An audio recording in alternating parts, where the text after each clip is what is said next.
ದಾಖಲೆ ಸಂಖ್ಯೆಯ ಕನ್ನಡ ಪುಸ್ತಕಗಳು ಮಾರಾಟವಾಗಿರುವುದೇ ಇದಕ್ಕೆ ಸಾಕ್ಷಿ ಎಂದರು.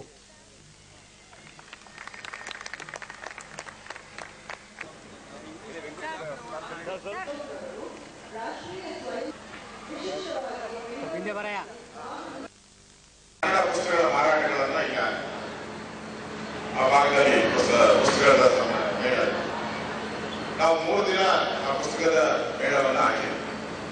ನಮ್ಮ ದೃಷ್ಟಿಯಲ್ಲಿದ್ದವರು ಬೆಂಗಳೂರಲ್ಲಿ ಯಾರು ಕನ್ನಡ ಪುಸ್ತಕ ತಗೊಂಡು ಯಾರು ಹೋಗ್ತಾರಲ್ಲ ಇಂಗ್ಲಿಷ್ ಅದ್ರ ಬಗ್ಗೆ ವ್ಯಾಮೋಹ ಜಾಸ್ತಿ ಇದೆ ಅಂತೇಳಿ ಎಲ್ಲ ಕನ್ನಡ ಪುಸ್ತಕಗಳು ತಂದಿದ್ರು ನಾವು ಹೋಗ್ತೀವಿ. ತಂದಂತ ಪುಸ್ತಕಗಳು ಒಂದೇ ದಿನದಲ್ಲಿ ಸೇಲ್ ಆಗೋಗ್ಯಾರ. 2ನೇ ದಿನಕ್ಕೆ 3ನೇ ದಿನಕ್ಕೆ ಪುಸ್ತಕ ಅವ್ರು ಮತ್ತೆ ಅವ್ರ ಗೋಡನಿಂದ ತರಬೇಕಾಯಿತು. ಸುಮಾರು 8 ಕೋಟಿ ರೂಪಾಯಿ ಪುಸ್ತಕಗಳು ಅವತ್ತು ಖರ್ಚಾದ್ರು ಅಂದ್ರೆ ಅದೊಂದು ದಾಖಲೆ. ಕನ್ನಡ ಪುಸ್ತಕಗಳು ಅದೊಂದು ದಾಖಲೆಯಾಗಿ.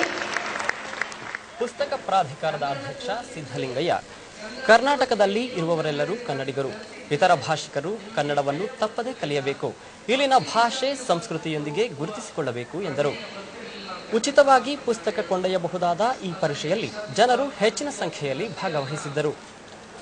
ಕರ್ನಾಟಕದಲ್ಲಿರ್ತಕ್ಕಂಥ ತಮಿಳು ಮಾತಾಡ್ತಕ್ಕಂಥ ಬಂಧುಗಳು, ಗುಜರಾತಿ ಮಾತಾಡ್ತಕ್ಕಂಥ ಬಂಧುಗಳು, ಹಿಂದಿ ಮಲಯಾಳಿ ಮಾತಾಡ್ತಕ್ಕಂಥ ಬಂಧುಗಳು ಕೂಡ ಕನ್ನಡಿಗರೇ ಆಗ್ತಾರೆ ಅಂತಕ್ಕಂಥ